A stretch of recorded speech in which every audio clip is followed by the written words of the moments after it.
नमस्कार दोस्तों, स्वागत है आपका हमारे चैनल पर। आज हम आपको लेकर चलेंगे एक ऐसे महापर्व की ओर जिसका महत्व सदियों से हमारे धर्म और संस्कृति में गहरा समाया है। जी हां, हम बात कर रहे हैं कुंभ मेले की। यही लगता है कुंभ मेला, एक ऐसा आयोजन जो सदियों से चला आ रहा है।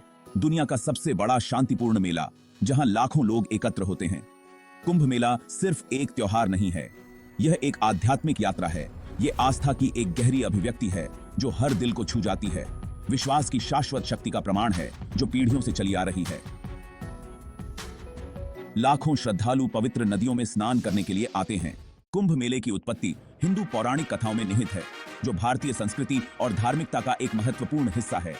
खासकर समुद्र मंथन की कथा में, जो एक अद्वितीय और गहन प्रतीकात्मक घटना है।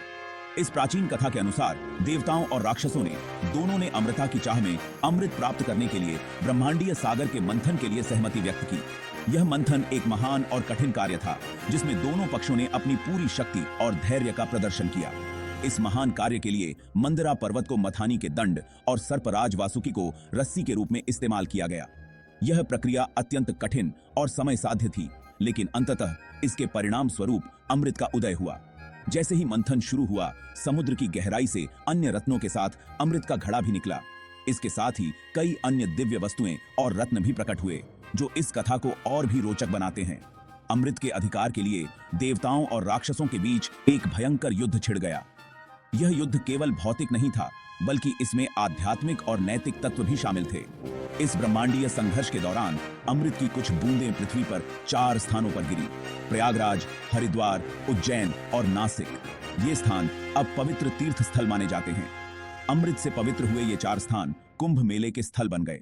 हर बार जब कुंभ मेला आयोजित होता है, लाखों श्रद्धालु इन पवित्र स्थलों पर एकत्र होते हैं।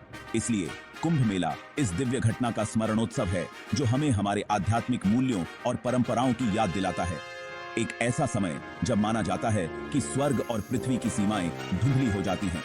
यह एक ऐसा अवसर है जब भक्तगण दिव्यता का अनुभव करते हैं और अपने जीवन में आध्यात्मिकता को और गहराई से आत्मसात करते हैं। माना जाता है कि इन स्थानों पर पवित्र नदियां कुंभ मेले के दौरान अमृत से भर जाती हैं, जो इसे अनुष्ठानिक स्नान के लिए एक शुभ समय बनाती हैं। इस समय में स्नान करने से आत्मा की शुद्धि और मोक्ष की प्राप्ति होती है।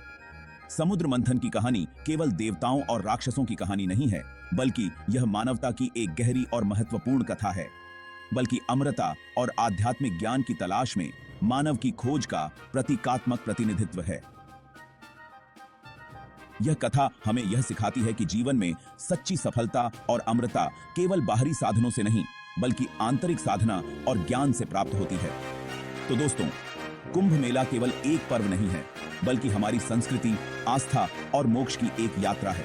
अगर आपको यह जानकारी पसंद आई हो तो हमारे चैनल को लाइक, शेयर और सब्सक्राइब करना न भूलें। धन्यवाद।